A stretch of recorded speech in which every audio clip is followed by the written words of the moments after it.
Praise the lord. ప్రభువైన యేసుక్రీస్తు నామమున ఈ కార్యక్రమంను వీక్షిస్తున్న మీ అందరికీ శుభములు తెలియజేస్తున్నాను. విజన్ క్యూటీ ఫెలోషిప్ వారి యేసుతో ఏకాంత సమయం ఈ క్వైట్ టైం కార్యక్రమానికి మిమ్మల్ని ప్రేమతో ఆహ్వానిస్తున్నాను. కీర్తన గ్రంథాన్ని మనం ధ్యానిస్తున్నాం. ఈరోజు మన ధ్యానం నిమిత్తమై ఏర్పాటు చేయబడిన లేఖన భాగము 15వ కీర్తన. ముందుగా మనం ఈ కీర్తన నుండి మొదటి 3 వచనాలు చదువుకుందాం. యెహోవా, నీ గుడారములో అతిథిగా ఉండదగిన వాడెవడు? నీ పరిశుద్ధ పర్వతం మీద నివసింపదగిన వాడెవడు? యథార్థమైన ప్రవర్తన కలిగి నీతిని అనుసరించుచు హృదయపూర్వకంగా నిజం పలుకువాడే. అటివాడు నాలుకతో కొండెములాడడు, తన చెలికానికి కీడు చేయడు, తన పొరుగువాని మీద నింద మోపాడు. ఈనాటి లేఖన భాగం ఆధారంగా మనం ఏర్పాటు చేసుకున్న అంశం ఏదనగా ప్రభువు గుడారములో నివసించేవారు. Those who shall sojourn in the Lord's tent.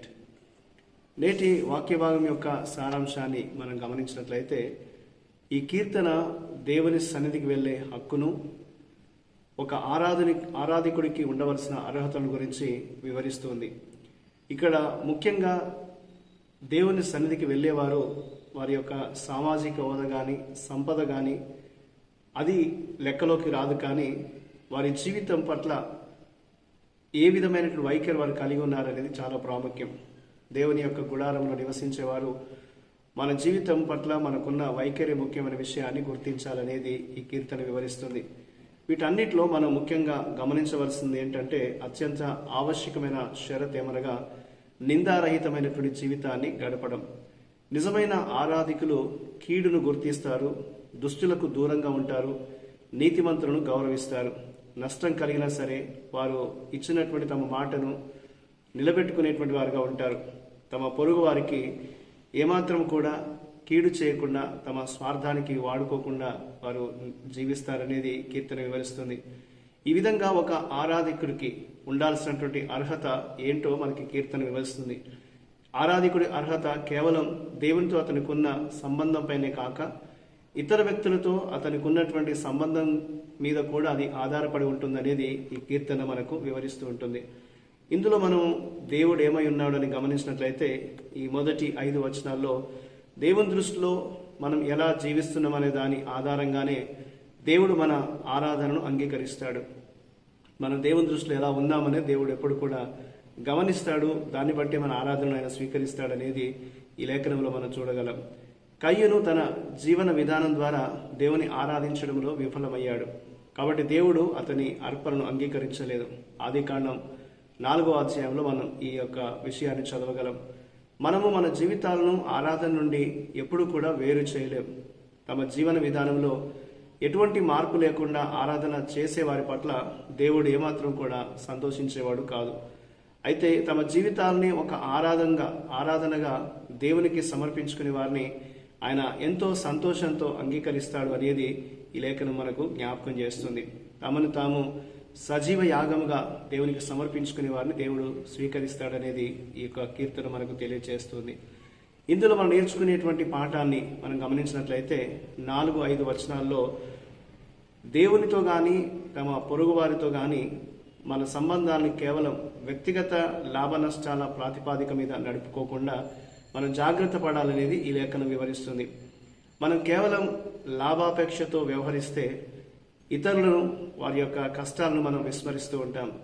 అంతేకాక వారి బాధలను మనకు లాభం చేకూర్చే అవకాశాలుగా పరిగణిస్తాం. మనము డబ్బుకు లోబడకుండా ఇతరుల జీవితాలను అస్తవ్యస్తం చేయకుండా ఉన్నప్పుడు మన జీవితాలు కూడా సురక్షితంగా ఉంటాయనే సత్యాన్ని మనం గుర్తెరగాలని ఈ కీర్తన మనకు వివరిస్తూ ఉంటుంది. కాబట్టి మనం దేవునితో సరి అయినటువంటి సంబంధాన్ని, సహవాసాన్ని కలిగి ఉండాలి. అలాగే మన పొరుగు వారితో కూడా సరైన సంబంధ సహవాసాన్ని కలిగి ఉండాలనేది ఈ కీర్తన భాగం మనకు తెలియజేస్తుంది. కాబట్టి మనం మన పొరుగు వారితో సంబంధాలు కలిగి ఉండడం అనేది కేవలం లాభ నష్టాల మీద ఆధారపడి ఉండకూడదు. కానీ మనము పరస్పరం ఒకరికొకరు మేలు చేసుకునే విధంగా జీవించాలి అనేది దేవుడు మనకు జ్ఞాపకం చేస్తూ ఉంటున్నాడు. కాబట్టి మన ఆరాధన దేవునికి అంగీకారంగా ఉండాలి అని అంటే దేవునితో మనం సరైన సంబంధాన్ని కలిగి ఉండాలి. అలాగే పొరుగు వారితో కూడా మన సంబంధాన్ని మనం సరిగ్గా కలిగి ఉండాలనేది ఈ కీర్తన మనకు వివరిస్తూ ఉంటుంది. దేవునితో అలాగే ఇతరులతో సరైన సంబంధం లేకుండా మనం కేవలం దేవుని మందిరానికి వెళ్ళి ఆరాధిస్తే అది దేవుడు అంగీకరించే విధంగా ఉండదు అనేది ఈ కీర్తన మనకు జ్ఞాపకం చేస్తుంది. ఎందుకనగా మన జీవితంలో దేవుని ఆరాధించడం మన జీవన విధానంలో ఒక భాగమై ఉండాలి అనేది దేవుడు మనకు జ్ఞాపకం చేస్తూ ఉంటున్నాడు. కాబట్టి మన నడవడిక దేవునికి తగిన విధంగా, దేవుడు మనల్ని అంగీకరించే విధంగా ఉండేలా మనం తీర్చిదిద్దుకోవాలనేది దేవుడు మనకు జ్ఞాపకం చేస్తూ ఉంటున్నాడు. ఆ రీతిగా మన అనుదిన జీవితంలో సరైన విధానంలో జీవిస్తూ దేవుని ఆరాధించే ఆరాధికులుగా ఉండే కృప దేవుడు మనకు అనుగ్రహించినట్లు దేవుని సహాయం కోరుతూ మనం ప్రార్థన చేద్దాం. మా ప్రియమైన పరలోకపు దేవ, మీకు వందనాలు చెల్లిస్తూ ఉన్నాం.